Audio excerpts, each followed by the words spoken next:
Good morning everyone, this is Sandhya and welcome back to the channel. Today is Thursday 22nd of Jan and in this video we'll quickly walk through the market recap, key corporate news, sector performance using the Ichimoku indicator, global cues, institutional activity and important levels for the Nifty.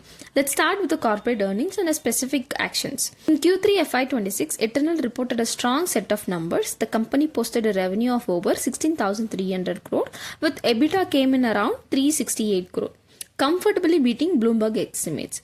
But however, profit after tax stood at 102 crore, which was slightly below expectations. Side, there was a key leadership update also, which was founder Dibender Goyal has stepped down as a managing director and a CEO effective from February 1st and now will take as a role for vice chairman. And Blinkit CEO Abhinder Singh will take a charge as a new group CEO overseeing day-to-day operations and executions. On to an important macro and trade related news. India and the European Union are moving closer to finalizing a long pending free trade agreement, actually positive for long-term trade growth. However, concerns remain around non-tariff barriers, especially the Carbon Border Adjustment Mechanism or CBAM. Is the EU's policy to impose a carbon cost on imported goods, ensuring that imports are priced on the par with goods produced within the EU. The idea is to prevent carbon leakage, but for exporting countries like India, this creates a challenge. Jefferies report, India already faces several non-tariff barriers and the scope for relaxation under CBAM appears limited. This means carbon-intensive exports such as steel, cement, aluminium and chemicals could become more expensive in the EU market. Cues from Europe. Today, European Commission President Ursula von der Leyen spoke about Europe's push to strengthen economic independence and global partnerships. She reiterated the importance of major trade agreements, including the India-EU Free Trade Agreement. At the same time, she emphasized that EU is prepared to defend itself against coercion, signaling a strong response to US tariff threats linked to Greenland. While the highlights growing geopolitical friction, it also reinforces Europe's focus on long-term strategic partnerships. For India, this gains means opportunity with caution. FTA-driven growth potential remains strong, but CBAM continues to be a key risk factor for carbon-heavy sectors. Now let's come to the institutional activity. On Jan 21, FII were net sellers with gross purchase of around 1.48 lakh and gross sales of about 1.78 lakh, leading to a net outflow of nearly 24,500 crore.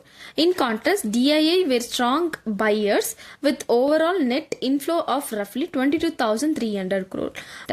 The Nifty closed lower for the third consecutive session on Jan 21, ending 75 points down at 25,157.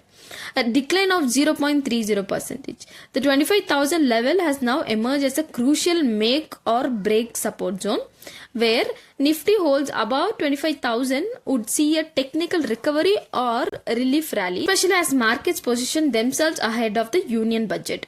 On the downside, the key support levels to watch are 25,100, 25,070, 25,000, 24,920 and 24,300 level. On upside, resistance are seen at 25,300, 25,500, 25,650 and 26,000.